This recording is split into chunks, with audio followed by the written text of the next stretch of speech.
Welcome to कुंडली ज्ञान। जय माँ काली, जय माँ तारा, आप सबका भला हो। ये है लेसन 21 और हम डिस्कस कर रहे हैं हाउसेज, और हाउसेज में डिस्कस कर रहे हैं 12th हाउस। और अब इस सीरीज में हम आखिरी वीडियो 12th हाउस का डिस्कस करेंगे, जब 12th हाउस अपने ही घर में दिखाई पड़ रहा हो। 12th house in 12th house, ठीक है। तो जब आपको दिखाई पड़े आपकी लग्न कुंडली में कि 12वां घर मतलब मेष लगन की राशि है, ठीक। तो 12वां घर 12वें में दिखाई पड़े तो अब यहाँ क्या परिणाम हो सकते हैं। मतलब गुरु और राहु की एनर्जी, अपने गुरु और राहु की एनर्जी में आई है। एक्सपेंडिचर इन प्योर फॉर्म हो जाएगा, ठीक है। तो सबसे पहले तो आपको फॉरेन लैंड जरूर जाने को मिलेगा। आप ज़रूर जाएंगे फॉरेन लैंड। आप हॉस्पिटल भी जाते रहेंगे। आपके जेल जाने के भी योग हैं, कोर्ट केसेस के भी योग हैं, जिसमें आपका पैसा खर्चा होगा। आपको मेंटल इश्यूज, स्लीप डिसऑर्डर्स, ये सब ज़रूर होंगे। और ये सब आपको क्यों होगा? क्योंकि आपके एनिमीज आपको हमेशा परेशान करते रहेंगे। कोर्ट केसेस आपको परेशान करते रहेंगे। लोन्स आप चुका नहीं पाएंगे। लोन्स में आपका हमेशा पैसा खर्चा होता रहेगा। ये घर जब अपने घर में बैठा होता है तो मेडिटेशन के लिए बहुत अच्छा होता है, मेडिसिन वर्क के लिए बहुत अच्छा होता है, स्टडीज़ के लिए बहुत अच्छा होता है। यहाँ पर जातक का खर्च बहुत होता है, व्यर्थ का खर्चा उसका हमेशा होता रहता है, रोग ऋण शत्रुओं पे, और किस पे? जेल खाना, दवा खाना, पागल खाने पे, ठीक। यहाँ पे जातक अत्यधिक लालची होता है। हमेशा उसकी जो सिचुएशन होती है कि वो बहुत ही अंदर से लालची टाइप का होता है। उसकी नज़र दूसरों के धन पर हमेशा पड़ी रहती है। मतलब वो हमेशा चाहता है कि किसी न किसी तरीके से वो दूसरों का पैसा हड़प ले। यहाँ पे 12th हाउस इस ख्याली पुलाव, तो ख्याली पुलाव उसके जीवन में एक बहुत ही इम्पोर्टेंट रोल प्ले करता है। मतलब सपने में वो देखेंगे कि मैं प्राइम मिनिस्टर मोदी बन गया हूँ, सपने में देखेंगे मैं डोनाल्ड ट्रंप बन गया हूँ, और उसी तरीके से सबसे बात भी करेंगे, हाँ भाई मैं डोनाल्ड ट्रंप बनने वाला हूँ, मैं तो मोदी बनने वाला हूँ। काम उसके लिए क्या किया है?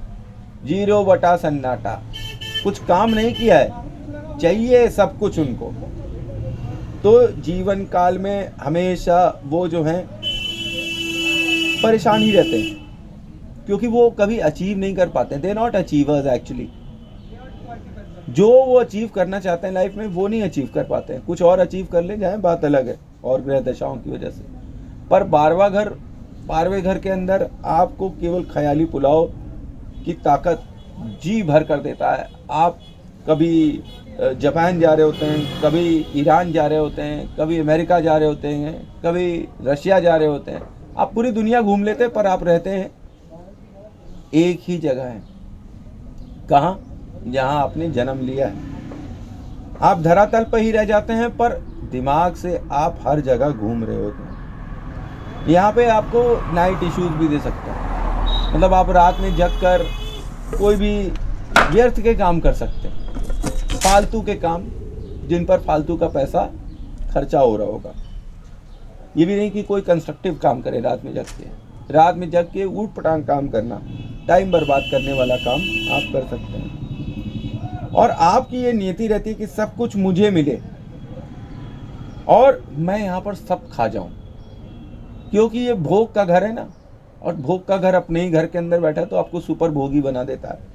आप हर चीज खाने के ऊपर उतारू हैं। अगर आप मान लीजिए जैसे कि अच्छे प्रभाव में, बढ़िया घर में, जिस भी जगह होंगे, तो आप भोग करना के लिए सबसे आगे रहेंगे। आप अपने जीवन में अपनी ज़रूरतों को पूरा करने के लिए किसी भी हद तक जा सकते हैं। घर बेचकर आप खाना खा सकते हैं। ऐसी स्थिति हो सकती है कि आपको आपके पसंद का खाना मिलना चाहिए, आपको आपके पसंद की चीज़ जीवन में मिलनी चाहिए, चाहे उसके लिए फिर कुछ बचे या बर्बाद कर दिया जाए, उससे आपको नहीं मतलब है। आपकी इच्छा पूर्ति होनी चाहिए, और बेचने के बाद भी आपकी कभी इच्छा पूर्ति होती ही नहीं है। आपको जो मिलता है हम उससे हमेशा अनसेटिस्फाइड रहते हैं। उसमें मीन मेक निकालते रहते हैं कि अरे यार इसमें ये कम हो गया, वो कम हो गया, हम ये पीछे हैं, वो हैं आगे। दुनिया देख देख के आपको जल रही है, और आप जो हैं दूसरों को देख के जल रहे हैं। आप अपने बच्चे को नहीं देख पा रहे हैं, दूसरे के बच्चों को देख के बड़ा खुश हैं कि भाई वो देखिए कितने अच्छे बच्चे हैं। अपने बच्चे को देखना नहीं चाहते हैं, अपनी बीवी को देखना नहीं चाहते हैं, दूसरों की बीवियों को देख के तारीफ़ करते हैं, उनसे कंपैरिजन करने लगते हैं। ठीक, तो ये सारे काम आप आराम से करने लगते हैं और इसी की वजह से आपकी मैरिड लाइफ में द्वंद्व भी हो जाता है। अच्छा, आप जो है अपने घर की पूरी संपत्ति उड़ाने वाले हो सकते हैं कि घर का जो भी पैसा कौड़ी है सब खा पी के ख़त्म कर दो। वन लाइफ टाइम, एक ही जीवन मिला है, इसके बाद पता नहीं होगा कि नहीं होगा, अभी खा के ख़त्म करो, बाकी कल की कल देखी जाएगी। ऐसी स्थिति आपकी हो सकती है। आप अपना एंसेस्ट्रियल प्रॉपर्टी भी बेच सकते हैं। क्यों?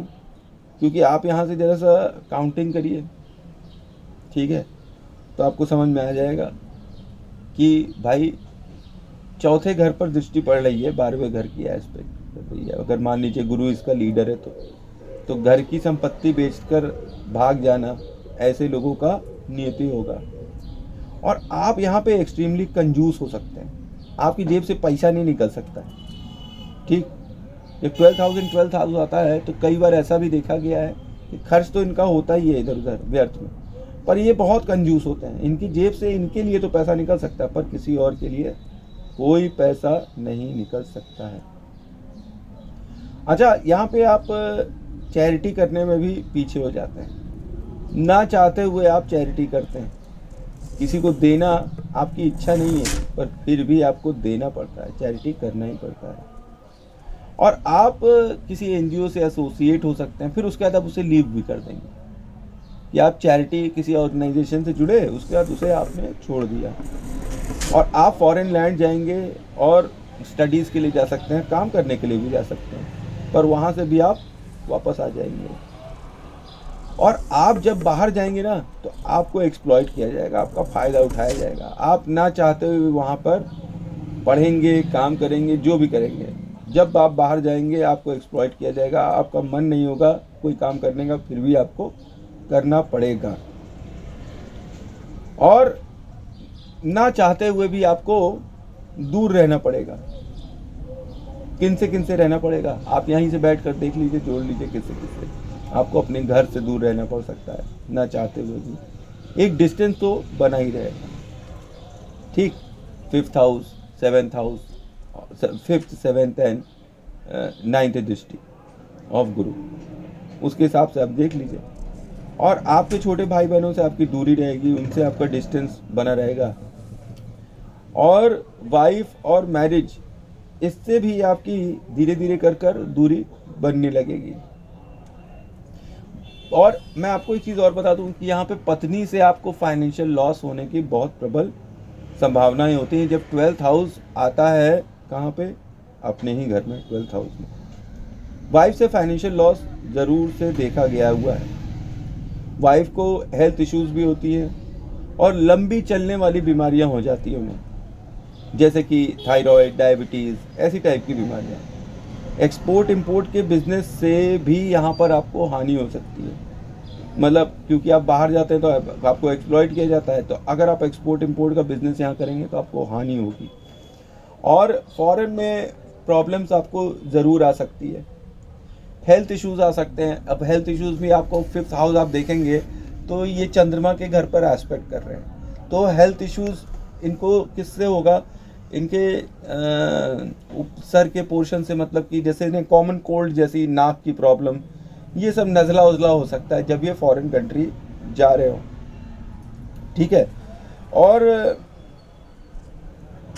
यहाँ पर एक ये भी देखा गया है कि ऐसे जातक फॉरेन कंट्री जाते हैं, वहाँ काफ़ी समय रुकते हैं, उसके बाद वो वापस चले जाते हैं।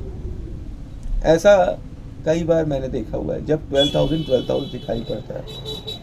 तो ये था मेरा सूक्ष्म विश्लेषण of 12th house in all 12 houses of कुंडली। अब नेक्स्ट एपिसोड में हम किसी और घर को देखेंगे, जैसे कि मैंने 12वें से स्टार्ट किया था, तो अब मैं 12वें के बाद 1st हाउस से स्टार्ट करता हूँ, 12th, फिर इसका 1, 2, 3, 4 ऐसे कर ही हम आगे डिस्कस करेंगे। तो थैंक्स फॉर वॉचिंग। जय माँ काली जय माँ तारा, आप सबका भला हो। आई होप आपको मेरी इन्फॉर्मेशन अच्छी लग रही होगी।